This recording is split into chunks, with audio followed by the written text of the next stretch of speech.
so happy to have you as a guest on my podcast. How are you today? I am wonderful, Connie. Thank you so much for having me as a guest on your podcast. Yeah, I'm really excited to have you because we want to talk about the power of community. But first, I would like to know a little bit more about Jen and her journey. Like, I know a little bit Oh, something thank about you. you. You're a professor at a university, you have a master's degree, a doctorate, and everything crazy. But here you are on my podcast. So tell us a little bit.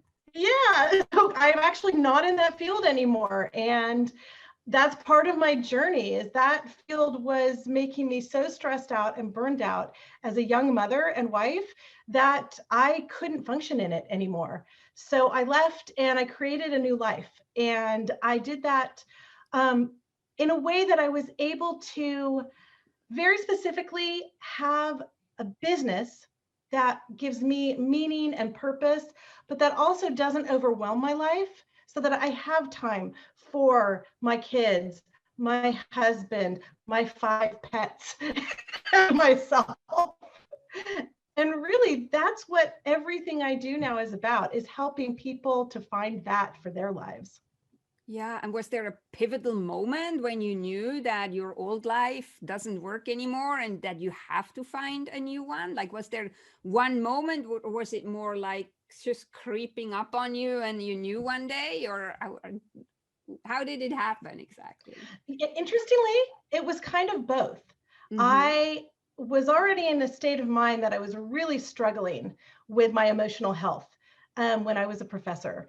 And interestingly enough, because of the recession of 2008, the university that I worked for came in, and everybody who wasn't, I was an instructional professor, I wasn't a research based professor. So everybody who wasn't research based, we had a 1 year layoff. And so I kind of got booted, right? But it was such a great thing because I said, oh, wow, my life is so different during this layoff. Mm-hmm. I don't want to go back. Honestly, I think a lot of people are experiencing that now with, at least here in the United States, going back into work Yeah. after working from home. I've been hearing stories about that. So for me, it was that, oh, I don't want to go back to that life. Yeah. And I just made a decision I wasn't going to do it. Of course, I did made that decision in conjunction with my husband. Yeah, so it's interesting how sometimes some force from the outside um, that Yeah. looks like, oh my God, this is terrible. I'm pretty sure it was, you were not too happy that you just got booted, no? And then later you kind of clue off that, oh, maybe that was not such a bad thing. It was so interesting because I received 2 letters from the chancellor's office at the University of California. And one letter was actually my security of employment letter saying that they couldn't lay me off. On the same day, in the same mailbox, I had this Oh, layoff letter that said, oh, but there's a loophole in your contract. uh-huh. And I was already feeling so stressed out and Mhm. so just done that I just went, oh, thank goodness. Right? Oh, thank goodness. And Mhm. yeah, so it was kind of an internal force, but an external force. One of the things I noticed with my coaching clients is that they get so caught up in the busy of their lives and they know that something's off. They know that they're unhappy, Mhm. but they don't know how to change it. They don't even know that they need to change it. So yeah, sometimes they need that external boot to Yeah, get them to say, "Oh, I yeah. needed something different." Yeah, I can totally relate to that because my clients, though, like I help them declutter and Yep. bringing more peace in their life or in their environment, creating a supportive environment. And most of them don't even realize how stressful their environment is on them until we're starting to change something. And then all of a sudden, like, oh my God, I feel so much lighter. Oh my God, I feel like I can breathe again. Yes. And they didn't clue off before. And in one way, it's an amazing thing what the body can put up with, like, or what Yes. we as humans and the brain can put up with. But on the other hand, so do you have, I want to ask different way. So do you have a tip how, like, when we say people don't even realize that they're off because they're so busy. Do you have a tip how they could maybe check in with themselves? Like, because a lot of people don't even know where to start, Oh, because they're like, oh, I have no time, I have to, and they're in this like they're running in this circle. So yeah, they're like hamsters on a hamster wheel. mm-hmm, That's how I mm-hmm, was. mm-hmm, Yeah, I actually have developed, this is gonna sound like a little bit of a commercial, but I've developed a 5-step system. I have a little mini course that I mm-hmm, offer in that. mm-hmm. And the first thing I have people do in that course is figure out what is important to them in life. And they have to do a little exercise. It's just a 15-minute exercise with a PDF where they write out what their values are. And then the course takes them through these 5 simple steps to see if the things they're doing in their life are in alignment with their values. Mm-hmm. So that's something that you don't have to buy the course to do. If you want the help, it's there on my website. If Mm-hmm. not, you can just do it on your own. Yeah. Just thinking about what are the things that are most important to me, and then prioritize them and Mm-hmm. figure out, am I doing a bunch of stuff that doesn't mean a lot to me? Am I doing it for other people to make them happy? Am I doing it to gain praise from other people? So looking at the motivations. Yeah, it's so funny because I do something similar with when I help them declutter. I actually also start like you start and you look like, how would you want to live, or and also we're doing a love tour, and we're kind of figuring out where are the places or in the house that I actually love, or why do I love this house, and then what is in the way of all this. So it's kind of similar. It's interesting. It's very similar. And I actually right before we met, I hired an organizer to come into my house and help me to organize my home office, because I had moved it from one room to another and it was just piles of stuff in boxes. Mm-hmm. And she and I were talking as we were going through all of my stuff, my clutter, about how to prioritize the things I really want. And Yeah. I'm like, this is just like my coaching program, but I do Yeah. it with people's their time, how they're spending their time rather than their clutter. Yeah. Such an important part of the peaceful living process. I mean, that's one of the reasons that you and I, when we first met, had so much synergy. Yeah. One Yeah. part of my coaching program is to work with somebody like you to help people create a peaceful space in Yeah. their lives, Yeah. that tangible, tactile space. Yeah. Yeah, totally. And so when then did the community come in? Because like you had we talk about the power of community, and at some point in your life, so after you got booted and then you had to kind of sort yourself through what is important to yourself and how you want to move on. When did you clue off that you wanted or you needed a community? Well, just like most things in life, it came out of necessity. But there was something that predated, let's say, the necessity. I was so lucky, Connie, that when I first went into coaching, I had been teaching yoga and teaching meditation classes for a while, but I wanted to do more as my kids were getting a little bit older. So I trained as a mindfulness coach and a life coach. And when I did that, I was really lucky that I joined an all women's co-work spot in San Diego, California. And everything about that co-work space was about community. A brilliant woman named Selena Hansen has created these spaces. They're all over the United States now. And her ethic is that we support each other, we collaborate, and we are positive with each other. What a great way to start in business. I Yeah. didn't even think about competition. I didn't think about, oh, somebody might be taking my space or whatever. It just wasn't part of my upbringing. So then a few years later, my husband and I decide, the West Coast is just getting so expensive. We're going to try something different. We moved to Charleston, South Carolina. Mm-hmm. And I was back home in my office by myself, couldn't find a co-work space that anyone was even going to. We have them here, but nobody goes. And I just wasn't finding that community. So I decided to create it for myself. And it has taken on a life of its own. But it's Yeah. great because it's all online. And we can get as much from an online community as we can from an in-person community. Yeah. Yeah, I agree. Online has a lot of advantages. Although I do say that after 13 months of COVID and social distancing, Right? I do feel that in person has some special magic to it. But online Yes. is um, very close, and the best we can have right now. No, so Yeah. yeah, And you know what you said about the in-person has a special magic? It actually has a physiological effect on us. yeah, So you are right on the money with that, Connie. We have research out of the medical community that shows us that in-person community is really, really important. Now that we're starting to come out of our social distancing here in the United States, although we're still, at least I personally and people I associate with are still being very careful about that, with Peaceful Living Wellness, my business, one of the things we want to start doing is organizing in-person meetups in different areas where our group members are living, because we have found during COVID, and we know from research that that in-person connection is extremely important for stress management and for mental health. yeah. And I felt it on my own body. So like, or I can feel it on my own body. I mean, the more I'm alone, and then I'm go and meet somebody, or I'm like careful and whatever, but it's completely different. It feels different in our body. So we don't need science actually to tell us if we're paying Right? We attention. don't. We can know just from our own selves. And we're having an epidemic of depression and anxiety. Yeah, I mean, here in the States, we've had this epidemic, before they even started yeah, tracking it got epidemics, worse. Hmm. but it's worse than ever because of the social distancing.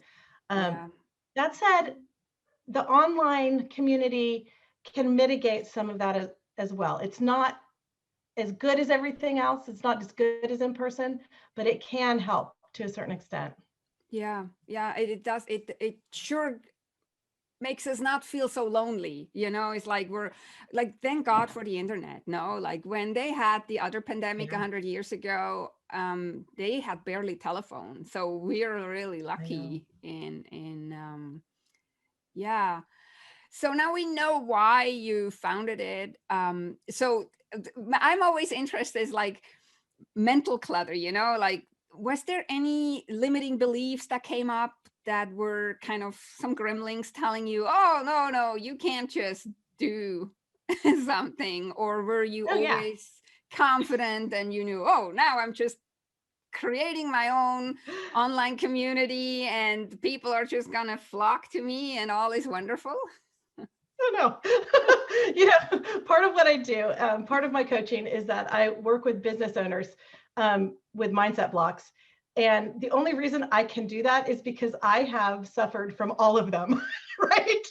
I didn't learn about mindset blocks just from reading about them. I took them on, right? I'm like, yes, compare and despair. I'm doing that. Fear, it's not going to work. Yeah, I'm doing that. Oh, Yeah, yeah, I still yeah, do. yeah, That's part of life, sort of. I've learned how to manage those better. I've learned techniques that help me to get through when they do come up. But absolutely, um, fear, false evidence appearing real, yeah, but also real fear. You yeah, know, the false evidence can be, oh, this isn't going to work. I don't know if this is going to work. I don't know if anybody is going to like what I'm having to say. I don't know if anybody's interested in this.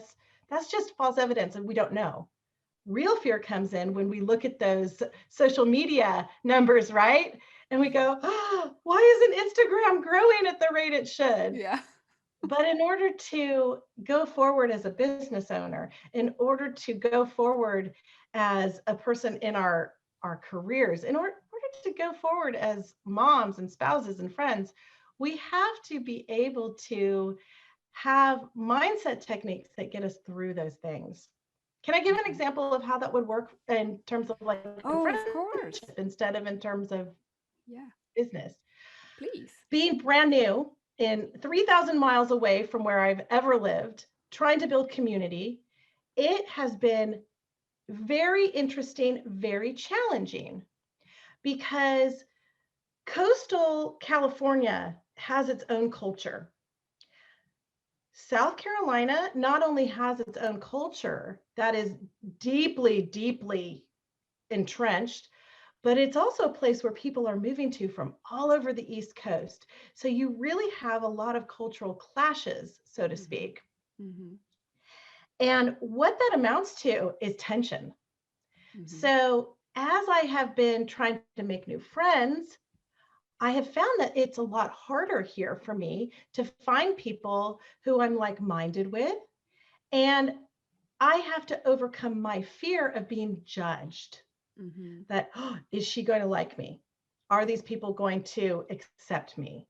Mm-hmm. And that can take some time, and Yeah. it can take going through different people, right? Mm-hmm. So I have gone through different people and had to say, oh, you know what? I thought she was going to be a really good friend, but you know what? We really do have a lot of differences. So maybe this isn't going to work out. Mm-hmm. But if you stay in a place of fear, you won't ever go out and keep trying. You won't try Yeah. to make those friends. Yeah. Yeah, but that fear, I think, is one of the biggest ones. No, they always say, like in olden days, it was basically a death sentence if you were not part of a group or a tribe or a community. And Yes. now in the modern world, of course, it's not like not that way anymore. But our body and our brain, they haven't clued off kind of yet, and that's why this is such a huge fear that we're judged or that we don't belong or any of Yeah, all those. No. absolutely. Yeah. Absolutely.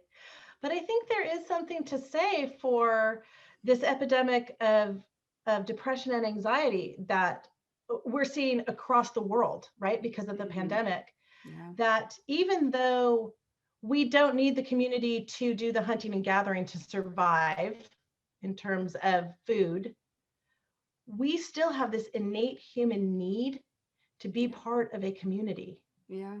And when we don't have that, and this is true even for introverts, and I say even for because I'm an extrovert, but I work with a lot of introverts, and some of my best friends are introverts. It's true even for introverts, and it's actually harder for them. Mm-hmm. But we all need that connection, or we do get into depression and anxiety. And that Mm-hmm. actually can be life threatening. Yeah. So if we're really digging deep into the topic of community, it is a matter of your life. Yeah. And maybe it's a matter of not whether you're living or dying, but whether you're living a life that you are really enjoying and thriving in. Yeah. Yeah. Whether you're flourishing, whether you're having a good life, or whether you're just kind of existing. And where would you think Yeah. then comes burnout comes in? Because like I know you talk about burnout too. So I don't know whether you experienced that yourself or not, but you say that you're also a burnout prevention specialist. No, so somewhere that comes in that is that is depression coming first, anxiety, and then burnout? And how can a community help with that? So burnout is a phenomenon where people are in a place where they are not functioning anymore. What we're learning in burnout research is that this can manifest in different ways for different people. So for some people, depression comes first, and it's because of the depression or anxiety comes first. It's because of the anxiety that they get to a place where they can't function anymore. But for other people, it can manifest without the depression and anxiety. It can be more a state of um, severe boredom, if you will, a state of severe apathy, which is Mm-hmm. different than Mm-hmm. depression or anxiety. Yeah. It's, let's look at it in terms of being burnt out on a job. Maybe you're not depressed or anxious, but you're just sick and tired of this job. That's very different, but it's Mm-hmm. still burnout. Mm-hmm. You can be burned out in one portion of your life and not another, Mm-hmm. but you can also be on, I guess I would call it a spectrum of burnout. What I like to do is work with people before they slide all the way down. That's Mm-hmm. why I focus on prevention.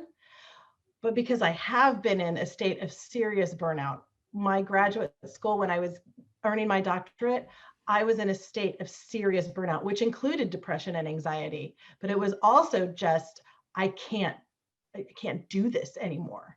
Mm-hmm. Um, I also am really skilled at picking people up out of that as well. So I think a lot of people think of burnout as that people have just given up, but it is a spectrum. There's different levels of it, and it can, again, come up in different areas of your life and be in one area and not in another. And so what I really work on with people is, let's focus on what your values are. Let's focus on what can bring you meaning in your life. Let's focus on the things that give you purpose. And let's focus on the things that you really like. Now, I use the word joy, but it can be something as simple as, you know what? I really like to work with animals, or I really like animals. So like me, I have 5 pets, right? I don't want to work in a veterinarian's office because I don't want to stick them with needles. But it's about these things that we can do for ourselves that are really quite easy to give us a place where we are thriving in our lives, instead of feeling like I just don't care anymore, or I'm just really sad, I'm really anxious. So that's what I do. Yeah, I help But so people now, find meaning and purpose and joy. yeah. And so now that we're talking about community, so let's say now we are in a community, are there any alarm signs that we could pay attention to, like for people in our community that they might be sliding into a burnout? Do you have anything that, like, because the community, I would think, is too that we're looking after each other, no? So it's like, do you have any tips what we could look out for? Absolutely. I mean, I think women in particular are really attuned to what's going on with their female friends. And we know when one of our friends is not functioning well, even if she doesn't know it. But I want to really be careful with what we do with that knowledge, because too often, out of friendship, people will take action that can be detrimental. And I'm thinking of 2 things in particular. One is, I have often heard women couch gossip in terms of concern. So friend A goes to friend B to talk about friend C because she's really concerned about friend C. Now, if that's a very trusting relationship, that's okay, because maybe friend A needs to know how to talk to friend C about what's going on. But I've seen more often than not that that's just about gossiping.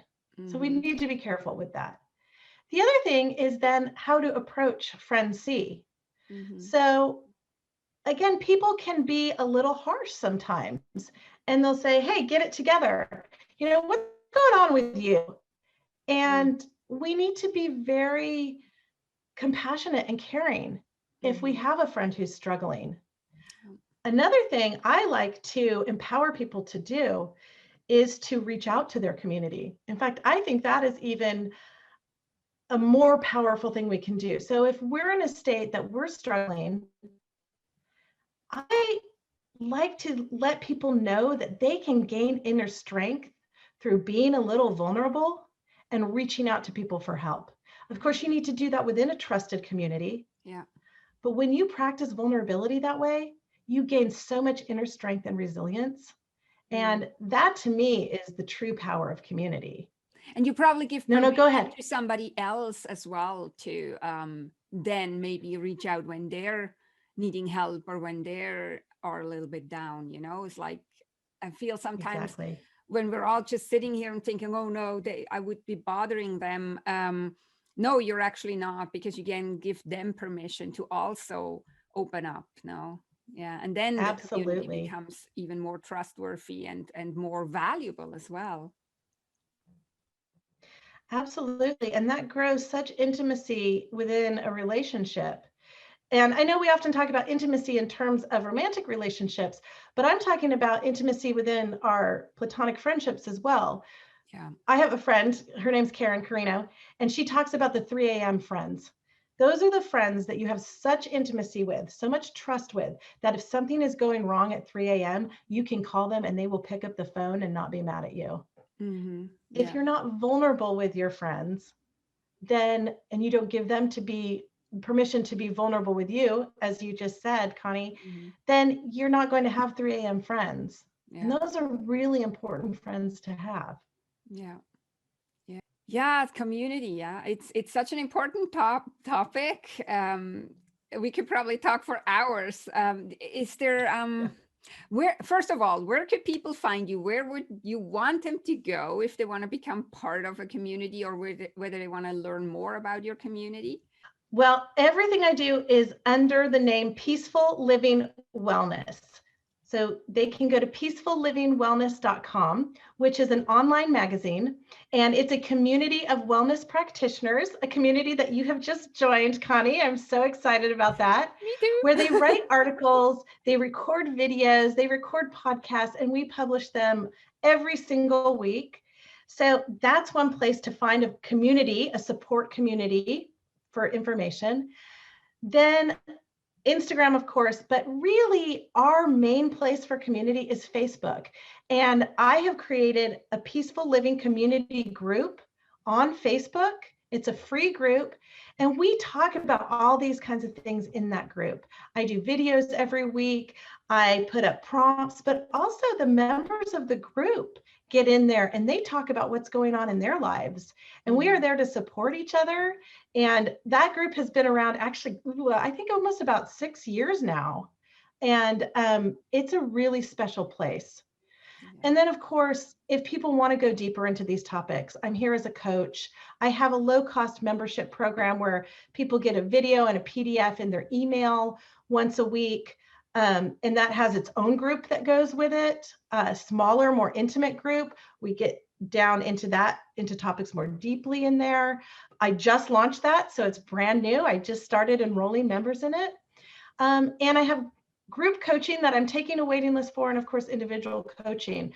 All of that provides community under the, I don't want to just say the name of Peaceful Living Wellness. Peaceful living is a value. It's a way of living. And so we're all about providing community for people who want that kind of supportive community. Yeah, and I'm so honored that I'm going to be part of it. Like, Me because too, I'm so excited. as you know, my business is called From Chaos to Peace. So, what a better place than peaceful wellness living to be We in a are in such community? synergy. Yes, So yes. And we are. we're saying right now you're going to be back on the podcast because Yes, we have so much more to talk about. we But do. for today, do you have any last words of wisdom or anything else that you wanted to share about the power of community that we haven't touched yet? Yes, and that is, if reaching out to find community is scary for you, I know, I understand. I have been rejected by people throughout my whole life, but I want to empower you to do that. It is so important for your emotional health. It's important for your physical health. And if doing that in your neighborhood or doing that in your city, doing that in person for right now feels too hard, especially because of COVID or even in spite of COVID, please come in to join us in Peaceful Living Wellness. Our community group is free and we want to be here to support you because we need that support as well. Yeah. Beautiful words and so true. Sometimes it can be scary, but if we're just courageous for a little bit and go and try. And I will put all the links in the show notes so people can easily find them and just click on them and Wonderful. join the community. And yeah, so thank you again for coming on to my podcast, for inviting me into your community that I can be part of it, and for our beautiful collaboration, Jen. Thank you too, Connie. And everyone, please come into the magazine, onto the magazine site and read Connie's blogs and listen to her podcast through there too. She's just going to be such a stellar part of our community. I'm really excited to have you as part of it, Connie. Well, thank you so much, Jen, for the nice words. You're Bye-bye. welcome. Bye.